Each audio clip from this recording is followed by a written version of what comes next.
Oh, damn it. Okay. We're here, boys. We're talking about Spider-Man No Way Home. We finally saw it. Look, I'm pretty sure you loved it, but you haven't said it out loud to me. Did you like this movie? Did you love it? Where do you fall on the spectrum? I thought it sucked.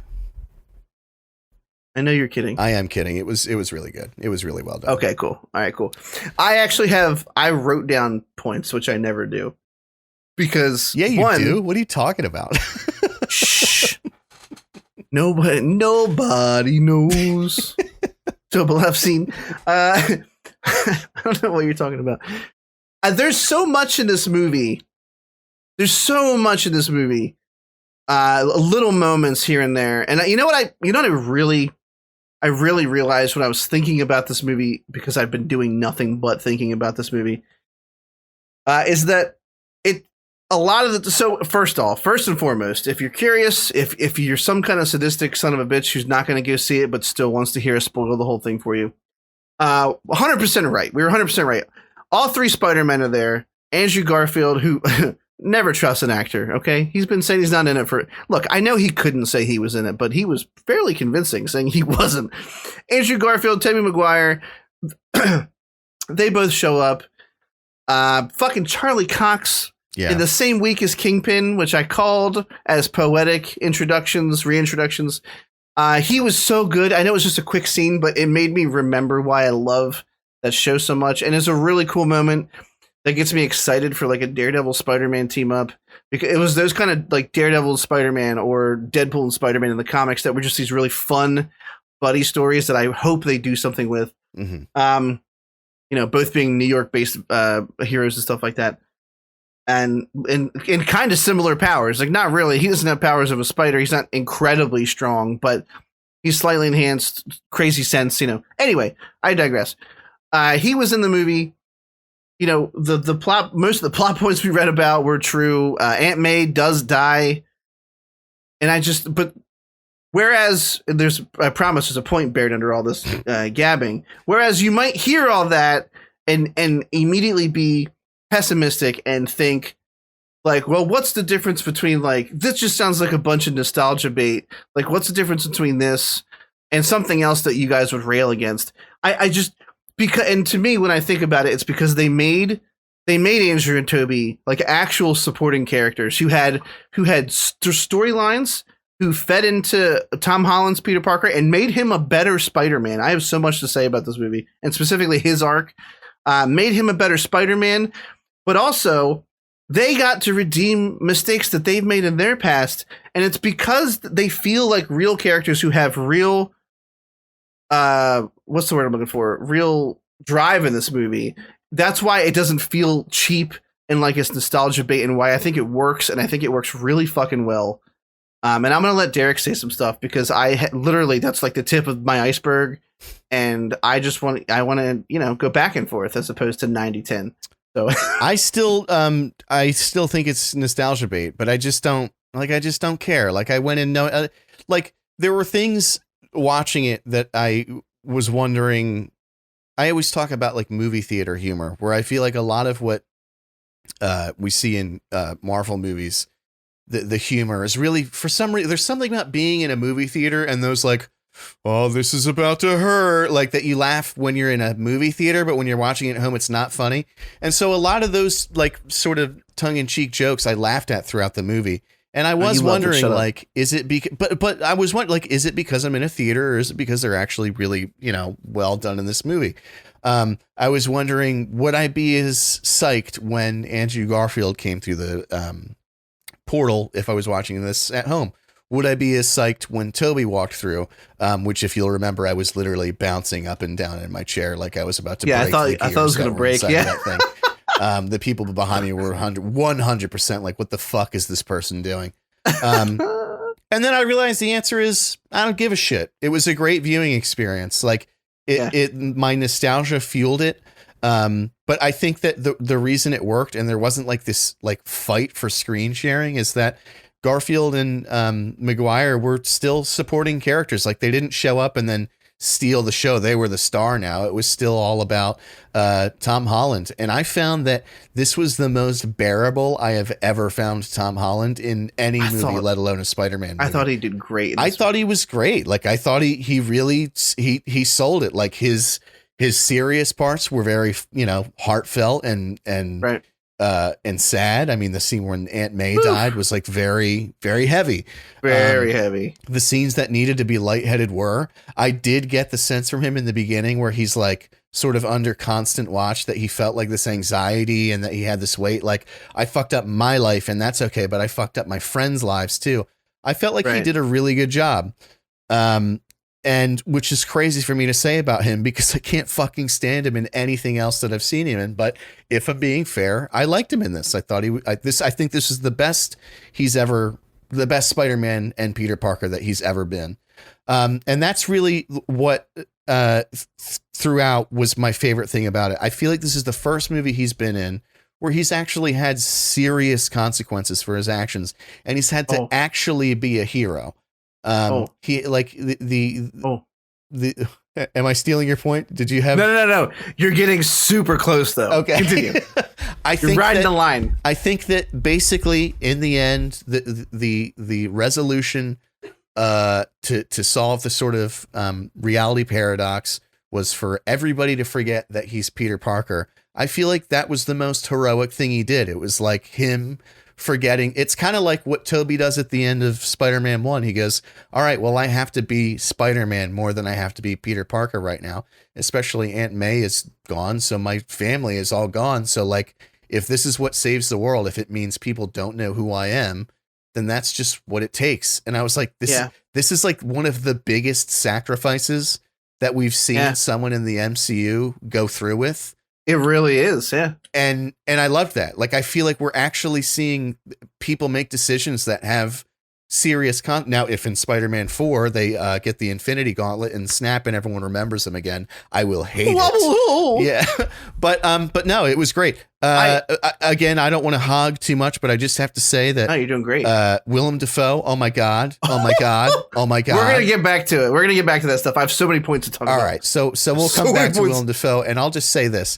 One of my only real gripes about it was that Alfred Molina was not in it as much as I thought he was going to be. Oh, he was still great though. He was so fucking good. And I actually watched Toby Man 2 the day of, before we went and saw it. And his voice is so good. This movie came out almost 20 years. 2004, Spider-Man 2 came out. So you're talking almost 20 years.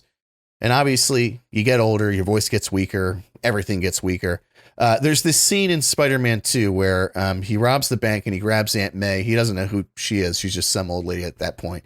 And the cops are pointing guns at him, and he just goes, "Don't follow me." And he like barks it out. And it's so like, I'm a person in my home safe watching this movie. And I go, they better not follow it. Like, like he has this presence with this voice. And then in the end, like I had actually sent you the still of him saying, I refuse to die a monster. He sells these fucking lines so well. And then, so you figure, 20 years almost has passed. He's lost some of his ability to sell a line, right? Absolutely not. Every line he had, he still has just this fullness and presence and directness in what he's saying. He really sold every line he had. I just wish he had more lines. Just because I'm going to forget it again later. One of my favorite humor lines in the film was from Andrew Garfield when they're getting ready to go fight. And he goes to Toby and he goes, "Do you have your suit, or you just gonna dress as a really cool youth pastor?" Oh, yeah. Anyway. No, his existential crisis was good, too. He's like, "Man, you guys have fought aliens?" They're like, "No, listen." Toby's like, "You're amazing. I feel like we have to speak this to power. You are amazing." He's like, "Thank you, guys. I needed this." Yeah. Well, it's funny. Again, I'll talk about that later. I have a whole segment dedicated to, not a segment, but a whole little like paragraph. I didn't write it all out, but it's in my head about how I feel like I always thought The Amazing Spider-Man 1 and 2 are not great films. They're I think unobjectively the worst of all the Spider-Man live action films if you rank them.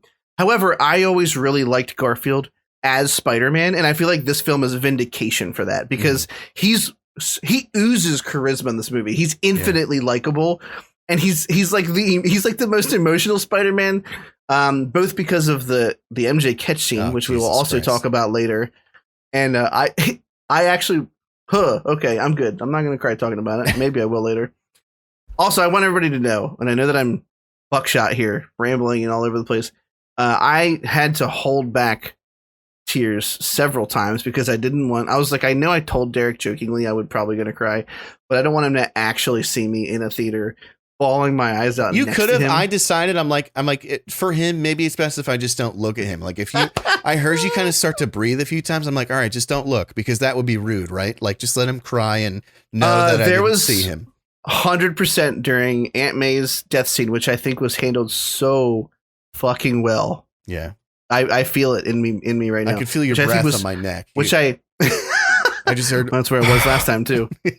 Yeah, no, we were in the theater, and I actually, that's funny because I felt myself go like the big like the big exhale, and I caught myself doing it, and I was like, he probably heard that. I'm gonna not do, like, I literally thought that. Anyway, so I got to go back to the top of my list. I'm going too far. I think, and this might not be the most original thought, but I thought when we left the theater, I thought that was the best Spider-Man origin movie I've ever seen. And that sounds like a weird statement because it's the end of a trilogy. Mm-hmm. But at the end of this film, he's the Spider-Man that we've wanted him to become. And it's kind of, this is the part I was saying that kind of skirts what you were saying. I think the writing in this film makes him make the most Peter Parker-like choices.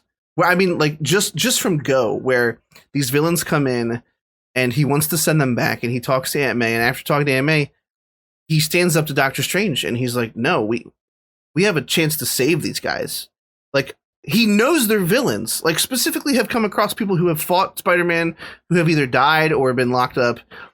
And he's like, well, maybe I can. Like, I know that I've already fought them, but maybe I can save them. And that to me is like the most Peter Parker fucking thing. Yeah. Is like, let me try and save these guys. They take everything from him in this movie. And I know that it's cliche that like all superheroes have loss, but it's like ingrained in Spider-Man's DNA that this kid, it's like managing his entire career. It's like managing fucking loss. And I know it's a line I stole from Hawkeye, but it's so true to Spider-Man specifically. And they take everything from him. He's no longer, they make a joke on a quick, like, blink and you'll miss it Time magazine cover where they call him Iron Man Jr. once his identity's out there. And it's like them poking fun at themselves for how they've written him so far. He no longer has that at the end of the movie. He's sewing his own costume again, which is what everybody wanted to see. He, like, little things like when he is fighting Doctor Strange and he escapes from the mirror dimension, and he does it by realizing the shapes he's seeing are geometric shapes, and he uses that to catch Doctor Strange in a fucking trap and leave him in there. And then, of course, the decision that you talked about where he sacrifices everything at the end of the movie, sacrifices everyone knowing who he is. Like you said, he lost Aunt May, so direct family-wise, he kind of, for better or worse, got to avoid that one. But yeah. I mean, the girl, the only people he has left, the girl that he loves and his best friend since they were little kids, he has to have them forget he ever existed. There's the heartbreaking scene at the end where he goes in, he's like rehearsed a line and he wants to talk to them, and he realizes, this is going to make me sad too, he realizes that they're both happy and they both got an MIT, and he doesn't push it. He just leaves, yeah. And at the end of this movie, we see him moving into a shitty apartment in New York. He's by himself. He's got no money in his pocket. He's got the Spider-Man suit, and he's still going out at the end of the film to help people. And I'm feeling emotional. That's Spider-Man to me. That's why Spider-Man is the first superhero I loved as a kid. Before I moved on to Batman when I got older, and I just thought this movie was like, you finally got Holland to where I wanted him to be in my head as Spider-Man, and I thought they did it so fucking well.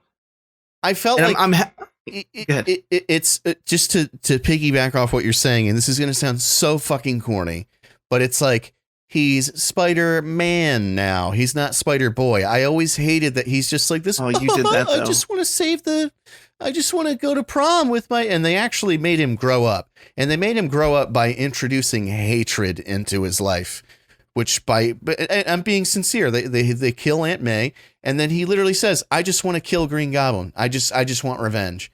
And even though he goes through this plan, like, okay, we'll save him. In the end, he does try to kill him. He does like pick up his glider to stab him with it. And Toby, who knows that basically Green Goblin dies, and in his dying moments kind of is filled with regret and just begs him not to tell his son, is the one to go like, no, trust me, you don't want to do this. He's still savable. Who of course then catches one in the kidney, which I feel like if you really wanted to make me cry, you would have killed Toby at the end of that movie. But for some reason, he just survives like a stab wound directly through his mid-abdomen, which is where there's a whole lot of organs there. It doesn't make any sense. I get that he's a superhero, but I mean, at some point, it's like, don't you have to sacrifice some characters to have like a dramatically, narratively interesting ending? But anyway, the point is, I think that we saw him grow up, and that's why I liked this Tom Holland Spider-Man more than he's been in any of these other movies. Yeah, I think it's really well done. Sorry, I was trying to do a stupid side joke here. I'm totally ruining the momentum of our conversation. Let's talk about Green Goblin and that laugh. Is it worth it? Absolutely not. But it's going to allow me to do something. Hang on. All right. Hang on. Just sort of. I'm not good at filling out sort of vacant sound, so let's all just good at filling out those pants. Take a wait. What are you doing? Huh? What are you talking about? I gotta go turn the AC unit off. Hang on. Chris, you're very still right now. I hope I'm not boring you. Chris, are you there? Totally fine. Yeah, right here. Sorry, listeners. I realized that I have a fan unit up here that because my PC is on the upper level of my house, even in the winter, it gets warm up here sometimes. The fan's almost always running. Well, it's been unusually warm the last like 3 days. So I had the actual AC unit on up here because I needed it one of the days. And it just kicked on and it gets loud in my recordings and I didn't want to hear it. Anyway, so I talked about that. The major point, the origin story was like oh my God, I thought this movie kind of played out as like the perfect intro to him. Can we talk about Andrew catching MJ for a fucking second? Oh, yeah, because, absolutely. Oh my God. When that trailer first released, we all called it. I think you might have been the first one that said it, where you were like, when we see the hand reaching for him, we're like, like Andrew's going to swoop in or something. And it's exactly what happens. With the scene plays out the same way it does in the trailer. And right when he's about to grab her hand, goosebumps just thinking about that scene. He gets hit by Goblin's glider. And there's a split second where you're like, holy shit, there's no way he's going to lose May and MJ in the same movie. And you see Andrew notice what's happening and he immediately goes to the rescue and he jumps down and he catches her. Someone pointed out the way he called her. They were like, he didn't try to catch her with webs first. He like launched himself down as if he had like learned his lesson from when he tried to catch Gwen, and he lands with her. And Andrew, and I've said this before, really great actor, especially emotionally. If you haven't seen Hacksaw Ridge, go see that movie, please. He catches her and he's like looking at her and he's like visibly welling up with like tears and emotion. And she, I don't remember if it didn't really play like it was comedic, but she legitimately she's like, are you okay? That was the best part about it, that he said to her, are you okay? And she goes, yeah. And then she just goes like, are you okay? And I did hear some people chuckle, and I don't think that part was meant as a joke. I think it was. It didn't come across that way to me anyway. But I thought that was the perfect way of like communicating, like that he was having a moment, like holy shit, like I did it, like I fucking made up for it. And it just it was really neat. And on the heels of that, another point that I had written down was just how much I loved the conversation between the Spider-Men and the scenes we got. Like I said, we were worried with all the, trailers and leaks and stuff that they were just going to be third act fighting and then they were going to be gone, but they had a larger role than I anticipated, so much so that they get to actually like lab it up together and try to work out these cures for these villains. And the whole segment is just really cool because there's so many little bits of interesting dialogue that happen throughout that.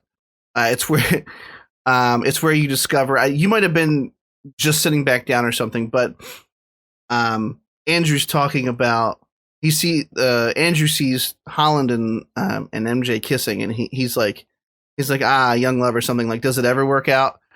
And he's like, sometimes I feel like guys like us are supposed to be alone, to Toby. And he's like, do you have anybody? And he's like, it's complicated. And he's like, see? And he's like, no, it took us a while, but we found a way to make it work. I did walk in on that part. Like, as if him and Kirsten Dunst are together in his universe, and he's an older Spider-Man, obviously. I got really strong, like, Peter B. Parker vibes from Toby in this. Me too. That's why I loved it. He was like the wise one out of all of them, the sort of like calm, collected one. I got that really cool youth pastor. Yeah. And obviously, that the kind of conversations between them, because we had been spoiled by the Spider-Verse film before it, was all I wanted. All I wanted was for them to talk about it. And Andrew even goes so far as to, like, he's like, I lost somebody, Gwen. He's like, she's my MJ. Like, he literally says, like, because he had heard Toby and obviously Holland say MJ, and he's like, oh, like, that's different from me. Like, Gwen was my MJ. I know we talked about May's death, but holy fuck, like, you see the glider come in and you see it hit her, and you're like, oh, like, that was a really hard hit. Like, and you're like, oh no, she's just in half. Like, she's just dead. Like, there's an art cut out there somewhere where she's just blood splatters. Just gets gored. I mean, it looked like she got hit pretty fucking hard. Yeah. And we're going to talk about the fight scene right before that, because it's where Dafoe is the fucking powerhouse of evil that he is. And it's fucking masterful. But May's death, she gets hit, and Peter has to try to bat away the pumpkin bomb. And then he finds her, and she's like, oh, like, yeah, I think I'm okay. And something's not right. Like, she looks like she's a little out of it. Yeah. I mean, obviously, but something seems wrong. And she gives Peter the fucking speech. And once again, I feel tears welling up in the back of my throat. She gives the iconic speech. And what's funny is the speech, the words have always been, with great power comes great responsibility. But the originally written words, and this is a deep cut, by Stan Lee and Steve Ditko, the first time it ever appeared, is how she says it, which is, with great power there must also be great responsibility. And so it was so funny to me, because this whole time with Holland, they did nothing with Uncle Ben. Mm-hmm. There was no, I lost him, and you realize that that's what's different about Holland. These are all different versions of Spider-Man. He had like a piece of Ben's luggage or something in Far From Home, but that was it. May didn't talk about it. She seems like she's been like the solo aunt for a long time, and she's raised him alone. And then to have her come in and do that fucking line with like the power that she did it, and to see, like you said, Tom Holland acted his best in this movie. Like, I mean, Jesus Christ. I think the only more powerful emotional scene in any Spider-Man film ever, and again, I'm giving kudos to Garfield, is when Gwen Stacy dies and he's like sobbing over her body. Yeah. Like, Holland was so good in this death scene, and it just, like, holy shit. Like, you kind of get worried about her because she's literally in the thick of all these villains with Holland in the apartment. And yeah, it's kind of a part that bugs me about the movie, though. I'm like, what are you doing here, May? Like, get the fuck out of here. Like, why? Like, you don't need to be here. There are super powered individuals around. And she's so eternally optimistic that she just like wants to help them. But like, we had heard the rumors that she was going to go in this movie. And so like, when we were getting to this culminative part where they're like getting everything ready to like, give the cures, and she's with them, I'm like, oh man, it's coming. Yeah. Like, there's no reason for her to be there other than to die. So we're waiting for the Green Goblin turn. Yeah. The whole time I'm just waiting for it. And holy shit, that man did not disappoint. I don't know about you.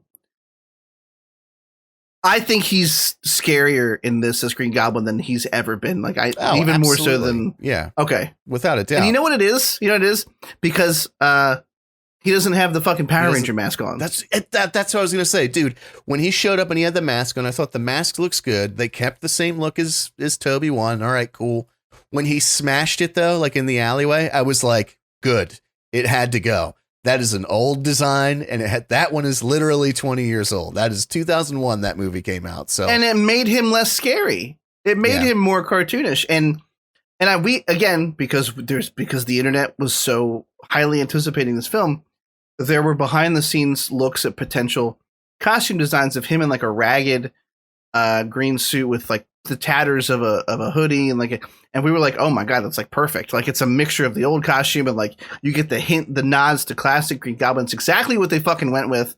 When we saw him show up and he was in like his hobo outfit and he had like the purple hoodie on, I was like, oh, it's coming.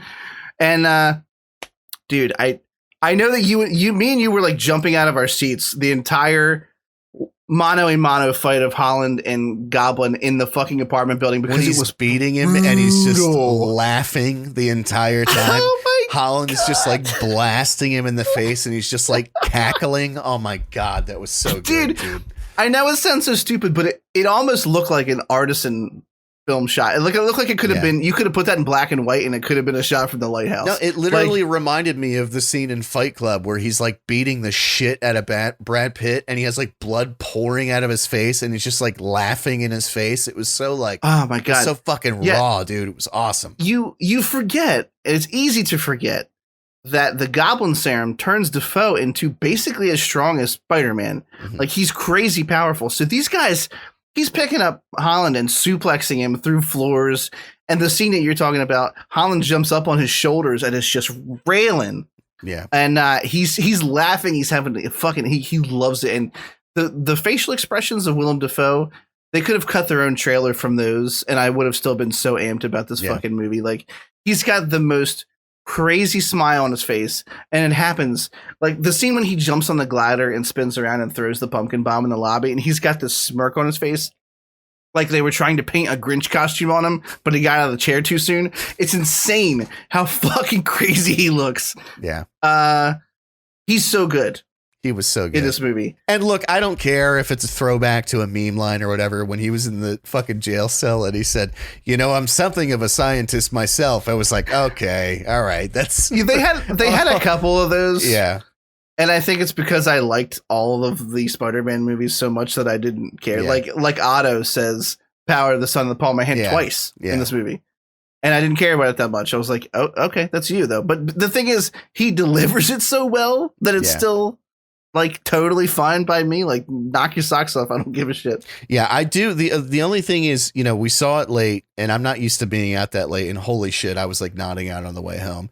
And so I had this weird thing in the third act where it was so incredible, but I also like couldn't wait for it to be done because I just like was so tired. So like, I really can't wait for this to come out and for me to watch it at home at like 4 p.m. To see how much more I can enjoy it. Because even with the like looking at my watch, wanting to get out of their aspect, I still loved it, which speaks volumes about it. Couple moments that you and I like not figuratively, but literally were like hopping up and down at. One of them was the mano a mano Holland Goblin fight. The other was when they all swing together on the fucking Statue of Liberty. Yeah, dude, they're swinging like off of one another. So good. I didn't think that was going to make me emotional, but just saying it again, like they are playing off of each other, and like I think one of them webs whoever's in front and like pulls. So they're all together and they're like throwing canisters, and I'm like, oh my god. Yeah, and they're like referring to each other as Spider-Man 1, 2, and 3. Yeah, that was hilarious. Gag. Yeah. There was actually a ton of humor between the three of them, and not like movie humor, but like genuine. These are all leading men. They're all people who in their time were at the top of their game when they were Spider-Man. And you know, they're all quality actors. And again, I think this movie does a ton to rehabilitate Garfield's image from the movies he was in. I mean, those villains were campy. They were still kind of campy here. Yeah. I think they were done a little bit better here, but they were still kind of campy. But like just the conversations between these guys, like just the minute to minute, they're like, well, we had the Avengers, and like, who's that? And he's like, is that like a band? Yeah. Toby was like, that's great, Who are the Avengers? They did do the pointing thing. Like more than one time, they were like, "Who's Spider-Man 1?" You know, and I'm like, "Okay, I get it." Nice nod, winking the camera. The last thing I would say, I don't have any more points on here, but the last thing I would say is when I talk about like cool banter, I love like the little details where you get like Gwen is my MJ, or you know, we made it work. They did that to the very slightest degree with the villains. There's a scene early on where they're going to capture Norman, or they talk about him, and Otto's like, "That's impossible." And again, Alfred Molina doing an amazing job at acting. Mm-hmm. He's like, "That's impossible."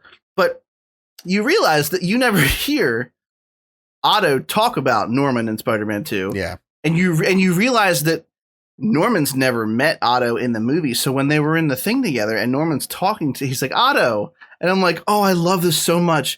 Like when Doc Ock and Green Goblin are talking to each other, and then Jamie Foxx's Electro, who we haven't even mentioned, but I thought had some pretty funny lines in this movie. Yeah, he really did. Was way more enjoyable than I expected him to be. Yeah. To the end with Garfield when he's like, "You know, I kind of thought you were going to be black." He's like, "I'm sure there's a black Spider-Man out there." That was hilarious. yeah.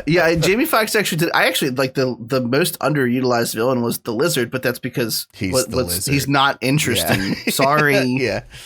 Oh, someone's oversized iguana got loose. Call pet control.